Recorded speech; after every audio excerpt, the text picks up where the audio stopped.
Nearly every home in Rio Bonito do Iguaçu, Brazil was destroyed when the November 7th tornado struck, making it one of the most destructive tornadoes ever recorded in the region.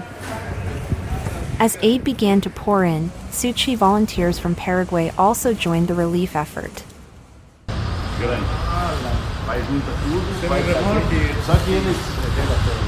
Só que eles estão precisando organizar algum espaço lá, um barracão, porque não tem nada em pé, tudo destruído.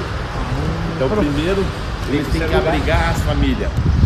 The disaster struck 300 kilometers away, but Tzu Chi volunteers in Paraguay acted immediately, heading out to buy food for survivors. 这边我们送来的大米，还有黑豆，还有糖。A total of 6 tons of supplies were collected for 400 families, including rice, noodles, cooking oil, and other essentials.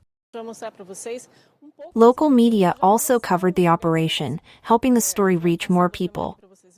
Working with the fire department, Tzu Chi volunteers ensured the goods reached the disaster area and were delivered into the hands of those who needed them most. ITV reports.